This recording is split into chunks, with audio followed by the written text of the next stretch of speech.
afternoon, good evening, everybody.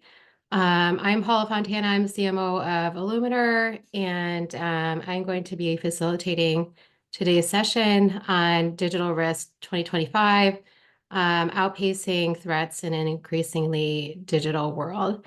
This is really intended to be a high-level overview of some of the emerging threats in this space, just some key considerations to be thinking of you as you think about how to address some of these issues within your organizations. So with that, we're going to go ahead and open it up. And like I said, we'll keep it super interactive. So with that, we're going to actually open it up with a bit of an exercise into the world of deepfakes. And so I came across this particular exercise. The Northwestern University team had put together.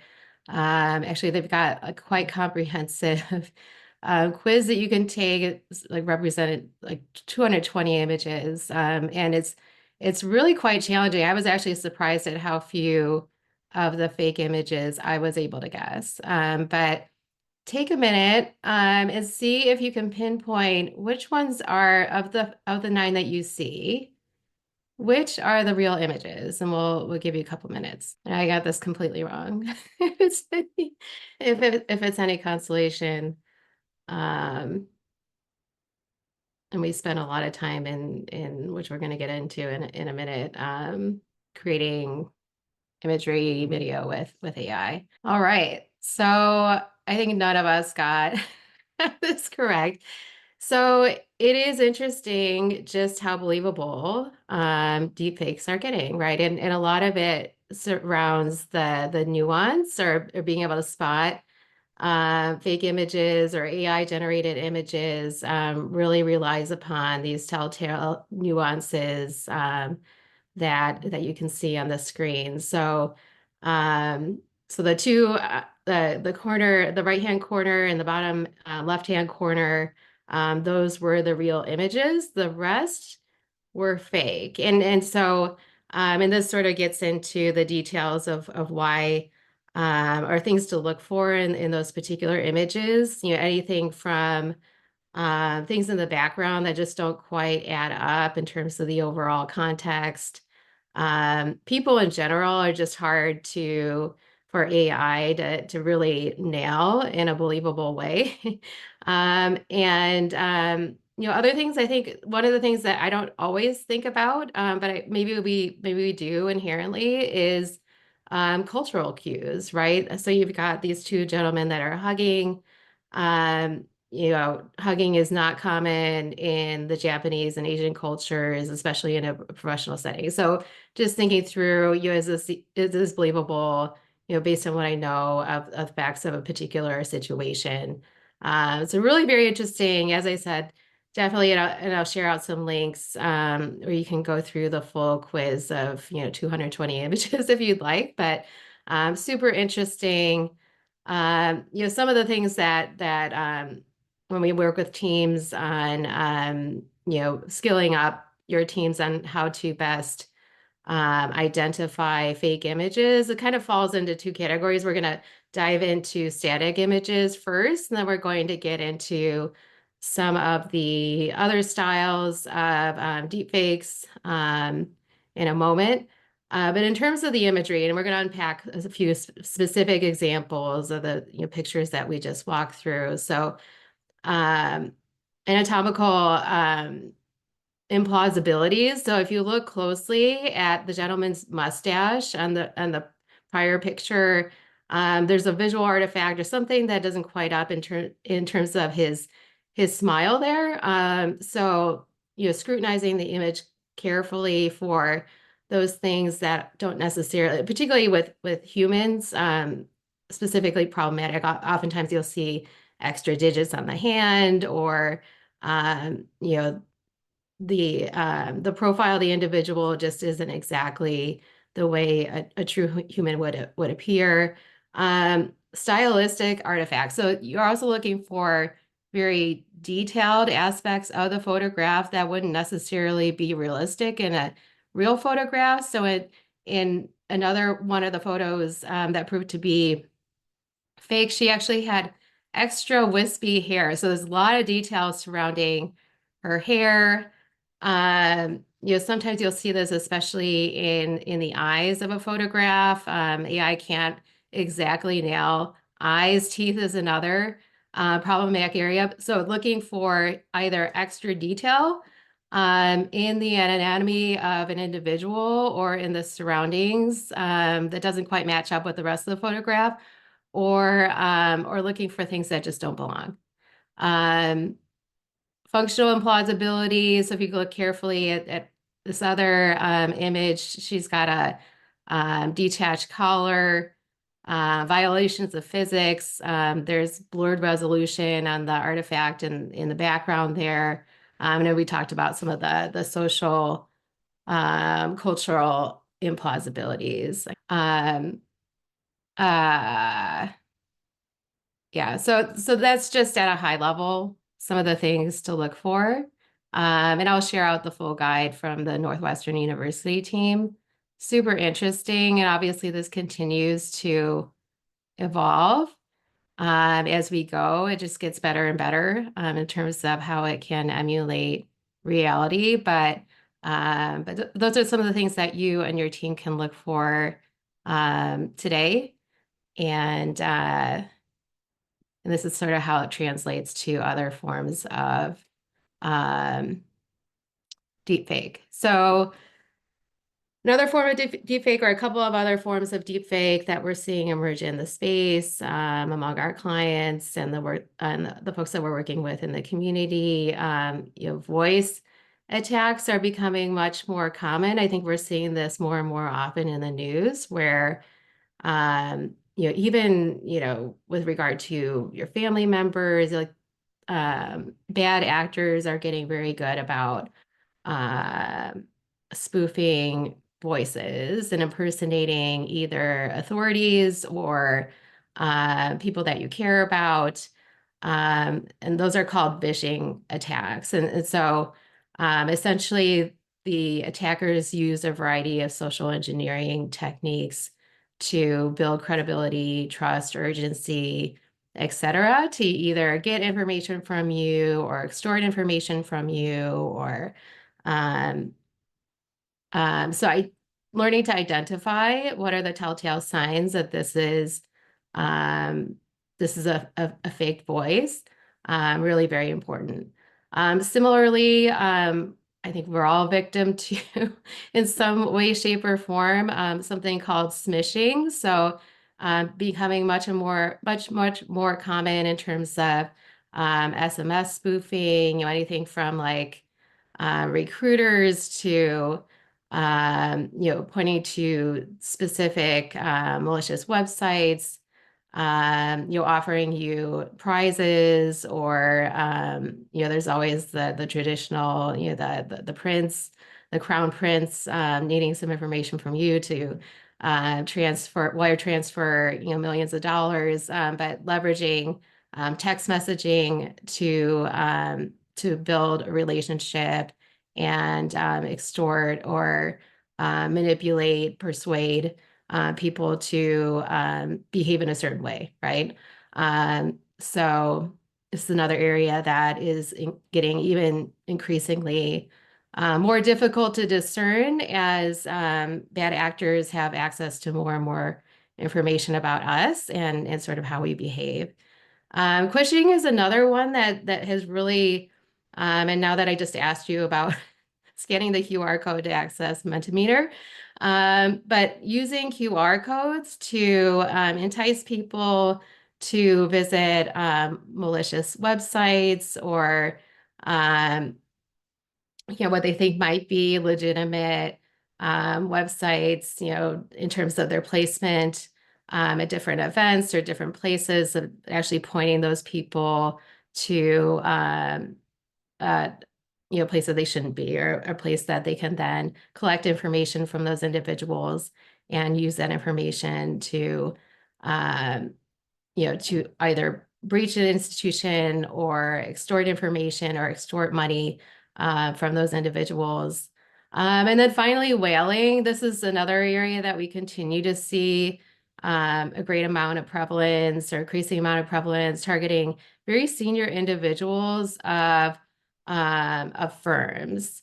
So identifying very high-ranking targets. They tend to use very deep personalization techniques. So it's very calculated, it's very strategic.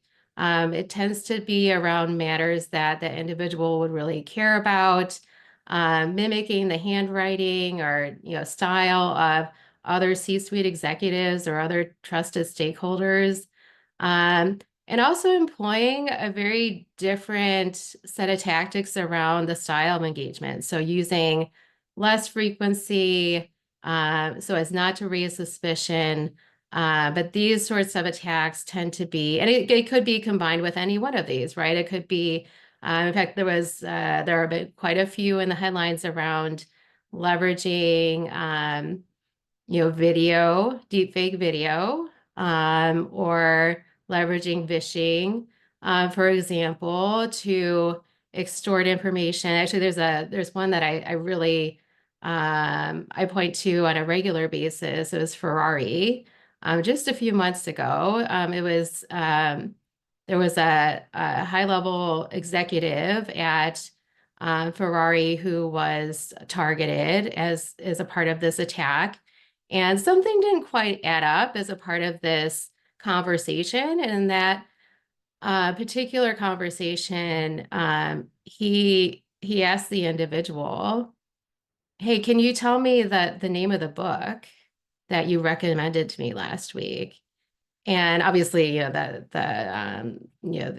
person couldn't identify the book. So it points to how even like these very like low fidelity, more traditional techniques can actually be an important safeguard, like establishing code words, whether it be, among your relatives or whether it be among your executive team, coaching them through exactly what are the telltale signs that say something might not necessarily be adding up, especially since we're always so busy. We're not necessarily scrutinizing our environment for clues that something might not necessarily be reality.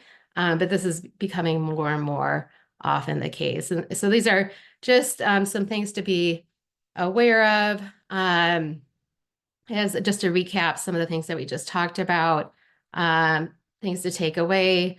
Analyze the audio and the visual sync, right? Do they add up? As we're going to go through a video here in a moment, like oftentimes there's just a slight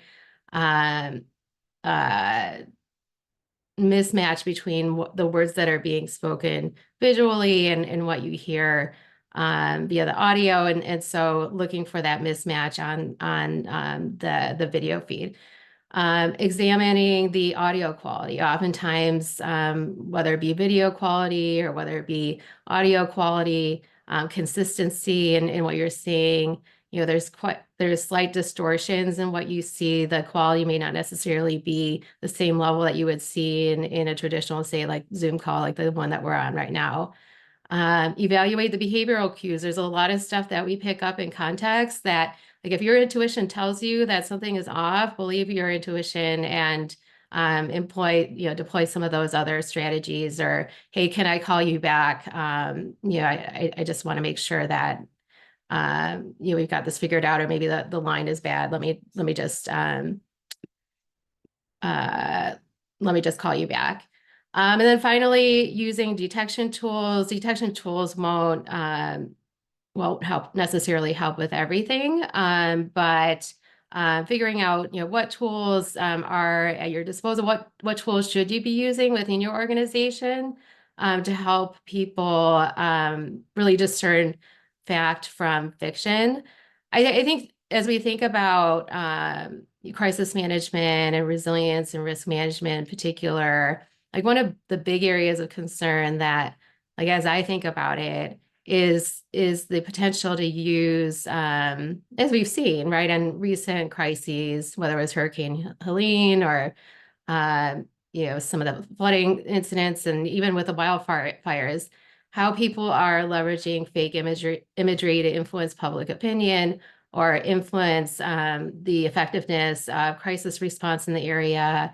Or so just being mindful of how criminals or bad actors might be using some of these techniques to um, deploy misinformation or um, effectively impact the ability to give people help when they need it, or distract. Another big area that we're seeing is like how are they using information to create incidents or create situations that are not necessarily real or urgent to distract from something that we should be paying attention to. So just some takeaways there. Um, Before we dive into some of our other topics, in terms of navigating the mirage that we're seeing emerge in this digital age, evaluate the source, trust but verify. Don't don't be afraid to pause. Look for inconsistencies that we talked about.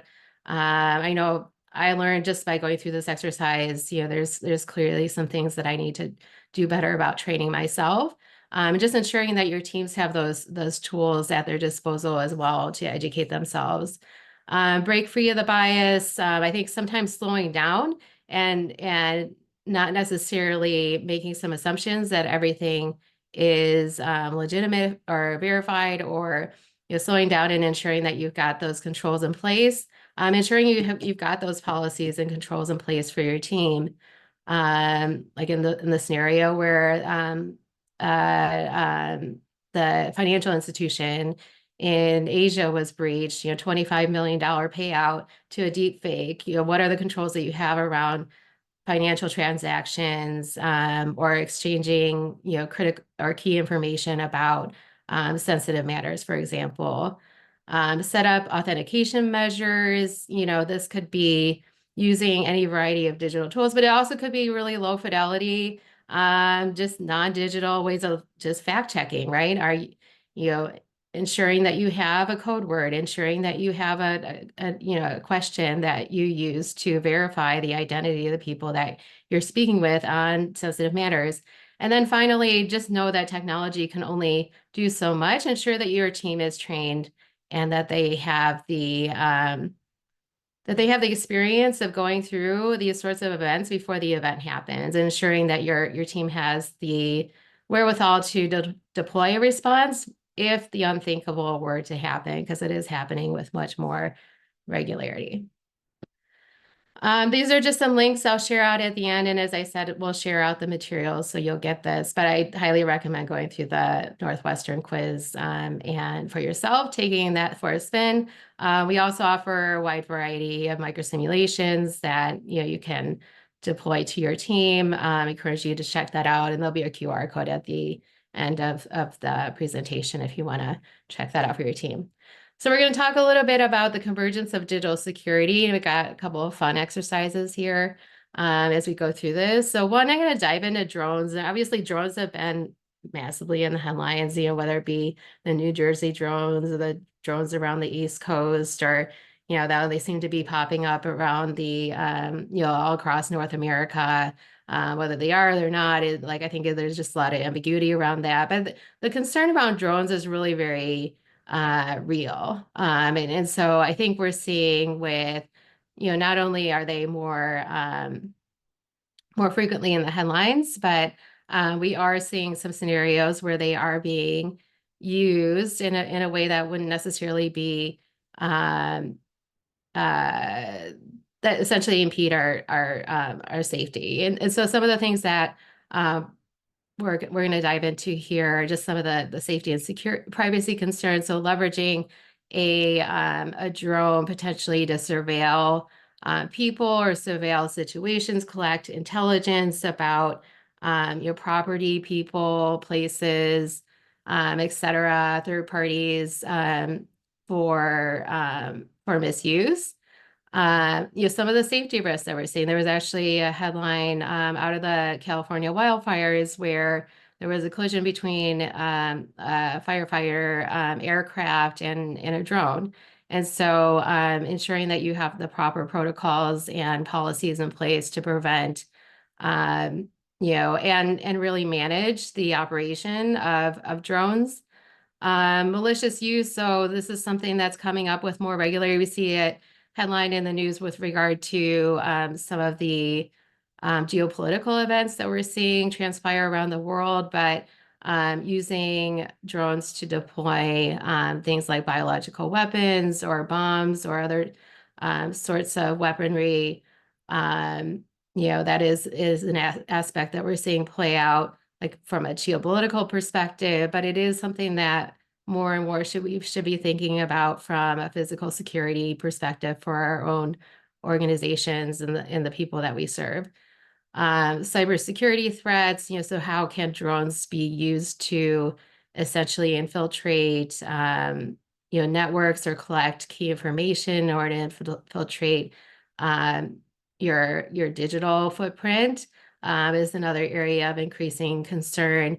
And then finally, I think this is just another example, as with all of these threats, it's just very difficult for regulators and government entities to keep up with the pace of the technology and how it's evolved. So with that, we're going to dive into an example of this. Now, this is a microsimulation in development, and super curious to get your input on this.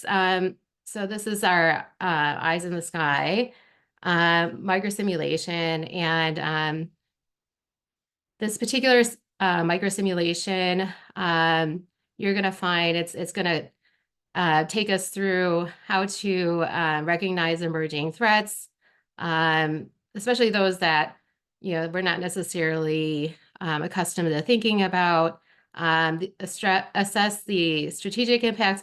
I would broaden that, though. It's not just strategic. I would say it's also operational in this particular scenario, but we'll unpack it and see what you guys think. Enhancing your decision making. A lot of these emerging threats, they're nuanced and they're things that we really haven't thought through in the past. And so the idea, of course, with microsimulations is to put you in the moment before the moment actually happens, so you're better prepared, just like with any exercise or training, right? And then finally, fostering collaboration across teams, in this case, between the leadership and security teams before the moment happens. So we're going to go through a video here. And you guys are just going to have to let me know if you can hear the sound. Hopefully the sound will come through and it won't be a problem, but we'll play the video and then we're going to go through a couple of tasks. And then we'll do a learning loop just to sum it up as an after action activity. And then, so just curious about what you guys think. So I'm going to go ahead and play this. Hopefully this works. Right now. Thank you guys.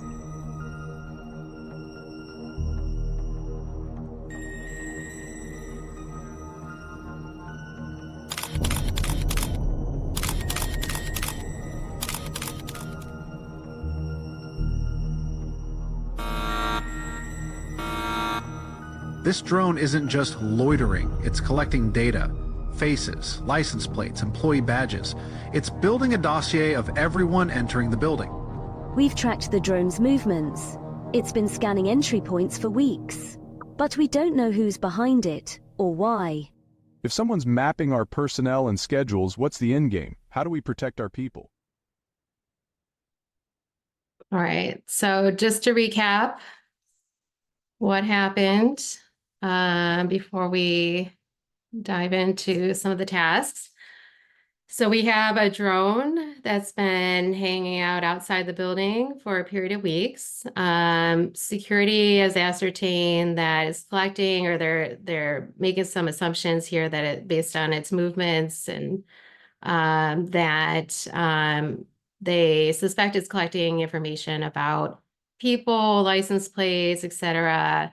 It's not quite clear exactly what the motivations are, but it's significant enough that it's been raised as a potential threat to this board. And so with that, what are some of your initial observations or things that you would think to do next? I'm also super interested if people have faced a threat like this before, where they've had drone surveillance. I mean, I know I joked about New Jersey and the East Coast of the United States, but if you've had situations arise like this, where you've had a drone operator, somebody essentially breaching your physical space in a way that violated your policy, have badges encrypted.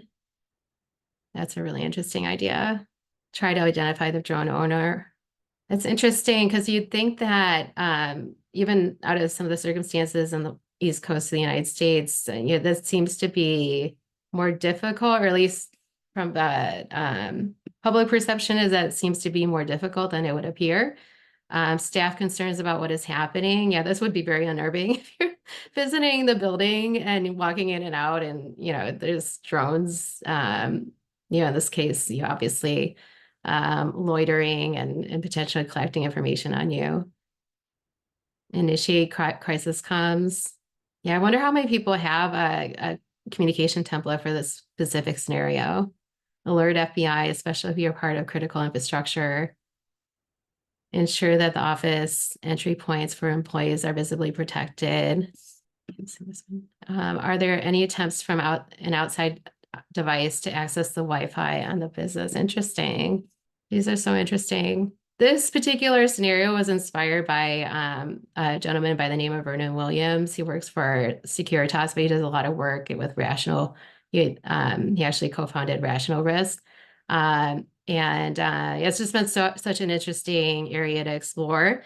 Probably one of my favorite bits of feedback on this particular microsimulation, and this was shown to someone that works in essentially in like the prison space, and they realized by watching this specific video that they had a key vulnerability in their prison yard. And but it just points to how considering some of these different sorts of risks allows us to evaluate our current circumstances a little differently. Can they view what is in the office via the windows? Interesting. Yeah. This was actually an area I was going to take this particular scenario, and that might be maybe an inject that we work on later. But this is really all interesting input, and I'm definitely going to leverage some of this in the future. So thank you for playing along here. In a similar situation at your organization, and like I can't track back, your information here, so like this is all confidential in terms of what, or even if we want to say like a hypothetical organization, what are the potential threats, do you think, based on what you know? We don't know a lot, right? What do you think the potential threats are? Facility infiltration, absolutely. For healthcare organizations, their concerns about HIPAA matters, absolutely. Do they have the ability to see screens via windows? Can they record sound for meetings? Identification of key personnel and impersonation. Yeah, I mean, there's all sorts of things. And in a different sort of set of circumstances, distraction techniques.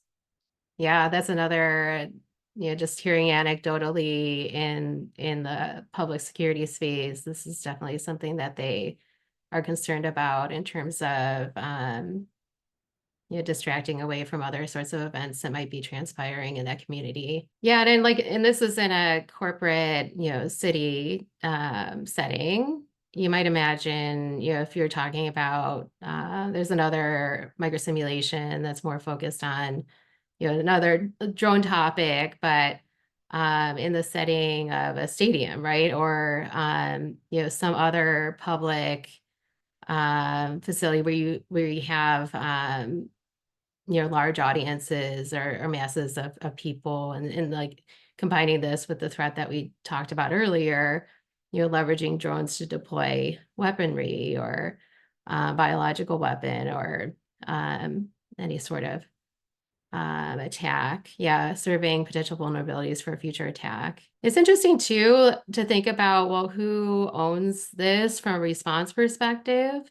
Talking to a few folks in terms of drone attack now. I mean, technically it's it's physical and it's digital. And so, where are the lines drawn in from a response and even from a security perspective, but really points to the convergence of these particular areas. We kind of got into what you would do next. Well, let's maybe stop on this question. Let's go through this, and then we'll talk about the learning loop before we go on to robotics, just conscious of time. There's never enough time. What would you do next? I think some of the things that we had on the prior screen, coordinated with local authorities or even the FBI. I think looking at how do we better secure personally identifiable information, or the employee badges, or obscure license plates, or identify the drone owner. I mean, I think a lot of those actually play into this specific question. Notify staff of what we know and tell them to be alert if they see them hovering outside a window. Absolutely. Like, a lot of this is like, how do you deploy the people that you have to really crowdsource information, coordinate with internal teams that have a vested interest for a more holistic picture, establish a plan, framework, and roles and responsibilities. Absolutely. It's interesting because in the extended scenario, the next inject goes more into how this is not an isolated scenario, which I think is what you guys are getting at here. Like, this might not necessarily be an isolated attack. There's another way we can play this scenario is like, well, maybe it is an isolated sort of incident, and it could be something around corporate espionage. And so it is really interesting to explore all the different ways that these technologies can be deployed to collect information and figure out a way to capture the drone. That would be interesting. I don't know how you capture a drone. I guess I should look that up. But I would think that you would need to capture the drone, and that I'm assuming then you can unpack all sorts of really interesting information about the source of where that drone is coming from, and understand the risk appetite. Absolutely. What is this building used for? Who's going in and out?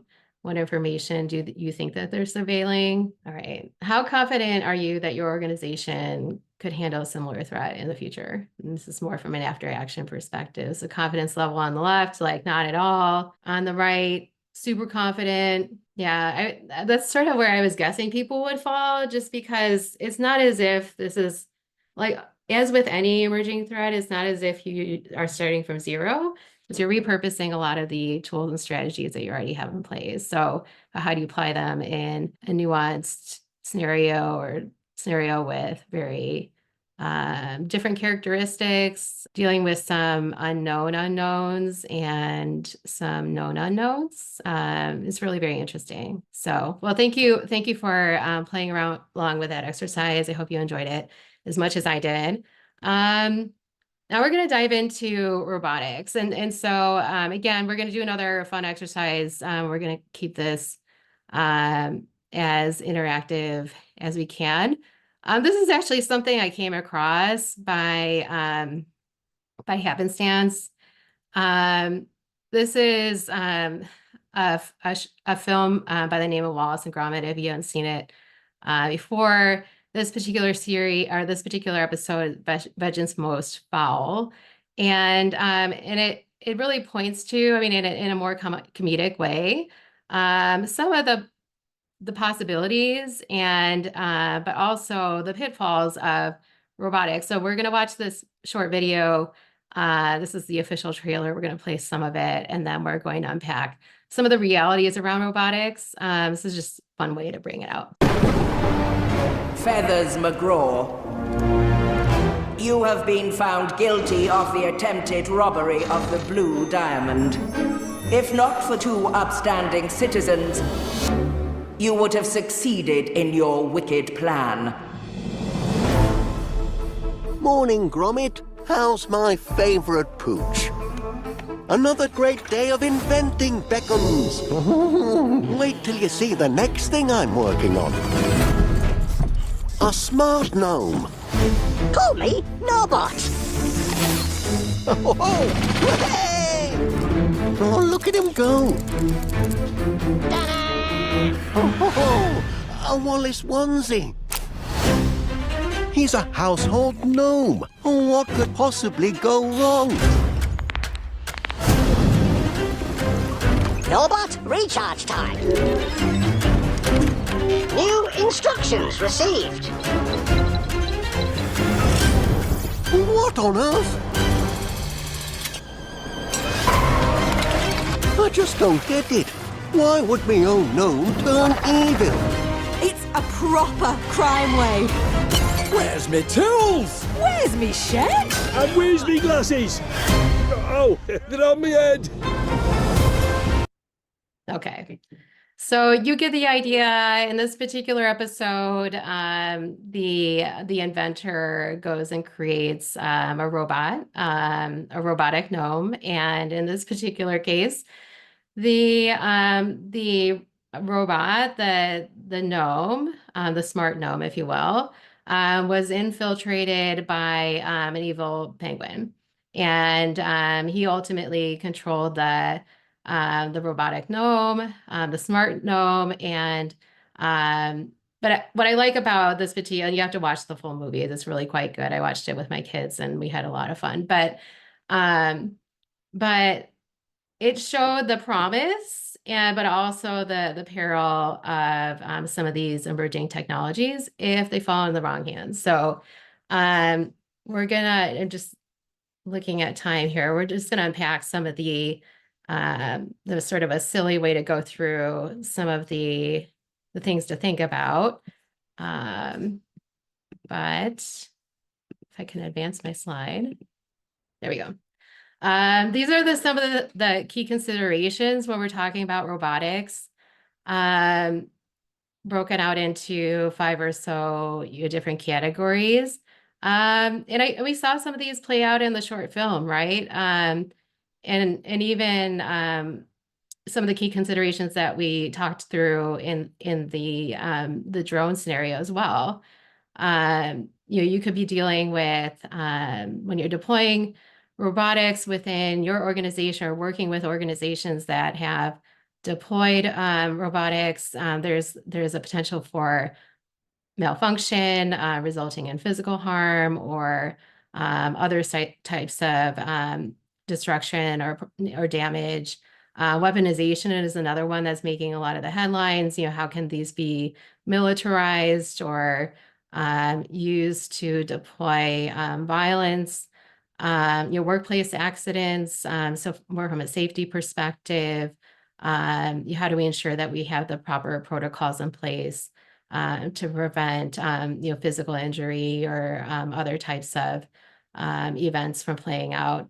Cybersecurity. I mean, we just watched the smart gnome ultimately get hacked by a penguin, but in all seriousness, just like any sort of technology, robots also stand the chance of being compromised by bad actors.